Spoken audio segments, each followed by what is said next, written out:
What is going on, Bucs fans? Evan Wanish here, back at you with yet another video.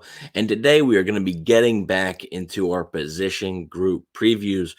Today we're going to be doing the inside linebackers, which is a group where you actually have a lot more storylines than meets the eye, I think. So, without further ado, let's just jump right into the list of who the Bucs currently have on their roster at inside linebacker, and that is Jeremy Banks, Ulysses Gilbert, Levante David, of course, Servosier Dennis, who they picked in the fifth round of this year's draft, KJ Britt, JJ Russell, and of course, Devin White. Now, obviously, the two big names on that list are Levante David and Devin White. And really, they've been the two big names for what, 5 years at this point. Obviously, Levante David much longer, but you think that duo for a long time. And the issue with the Bucs inside linebacker corps has always been they don't really have much depth behind those guys. And last year, it proved to be an issue as well at times.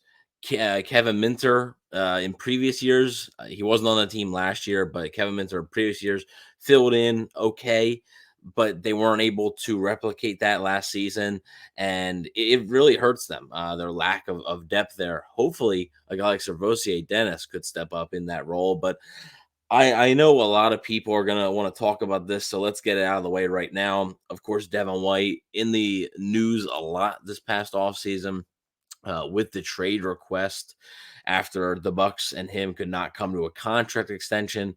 Devin White is scheduled to play this upcoming season on his fifth-year option, so it's going to be the full length of the rookie contract and a fifth-year option, and he'll be scheduled to be a unrestricted free agent after this season, unless, of course, the Buccaneers get a deal done with him. But he was not showing up to OTAs, not showing up to voluntary stuff, which, hey, it's voluntary. It's not a huge deal. Um, there's a lot of veteran players that don't show up to that stuff, but he did, however, show up to mandatory minicamp. Didn't practice, but he did show up to mandatory minicamp. So that is a good sign that Devin White is looking to maybe put this behind him because you don't want this to become a distraction, right? You really don't want this to become a distraction for the team heading into the season. That stuff's got to be kept off the field right now. You know that stuff has nothing to do with the on-field product right now. So hopefully Devin White can put this behind him, focus on football this upcoming year, and don't have that distract his play or distract anybody else in that locker room. So let's talk about. I'm not going to discuss Levante David too much. We know what he's about. We know he's one of the greatest Buccaneers of all time.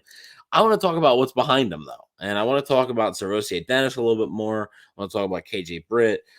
Dennis was a guy who coming out of Pittsburgh um, was very explosive and an explosive player. And he flashed at mandatory minicamp. He flashed a few times at mandatory minicamp. KJ Britt also performed pretty well there. And Britt's played mostly on special teams throughout his career. He's gotten a few chances at linebacker. They haven't gone particularly well. But I do think maybe he's turned the corner. He had a solid mini camp, so maybe he's finally developing into that guy that maybe not a full-time starter at inside linebacker, but could be a nice fill in. And Servosier Dennis, obviously, still going to be learning the ropes here of the NFL, but I do like his potential as a guy who can step in as kind of a spark plug, I guess you could say. And then obviously Jeremy Banks is an undrafted free agent. Ulysses Gilbert is a veteran.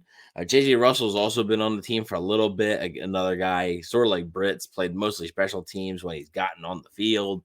Um, he's played a lot in the preseason. So there's a lot of intrigue here, I think, behind those guys, behind David, behind White, because the Buccaneers have been searching for that middle linebacker depth for a little bit now, and they haven't been able to find the right formula. Is Servosier Dennis that guy? I personally like him. I think there might be a little bit of a learning curve there with him. So I'm not sure if you can expect him to step in day one and become that immediate contributor. But I do think that a guy like Dennis or KJ Britt could step up and fill that third middle linebacker role. So if Levante David goes down with an injury, or if the stuff with Devin White ends up escalating and he doesn't play for some reason or he gets hurt, those guys can step in and just fill a void. Obviously, if Levante David or Devin White goes down for an extended period of time, 10 plus games, the entire season, that's tough to replace. Like it's gonna be tough to replace. But for a game or two here and there, I do think that either Britt or Dennis could maybe prove to fill out that void. And guys like Banks, Gilbert, Russell. I mean, the Bucs still need special teamers, so maybe those guys can carve out roles on that unit there. But let me know what you guys think. Let me know what you think of Devin White's trade requests. Do you think he has put it behind him? Do you think it's going to be something that could linger throughout the season? I certainly hope not. I know the Bucs certainly hope not, but you never know with these sort of things. Do you think they get a deal done? Maybe. Do you think they get a deal done before the season and really end the distraction, or do you think Devin White could potentially walk to free agency? Let me know what you guys think about the Bucs depth behind Levante David and Devin White. Do you like Sarosia Dennis? Do you like KJ Britt? Any of those other names like Jeremy Banks that you guys like? Let me know what you guys think in the comment section below. Please don't forget to like, share, and subscribe, and talk soon.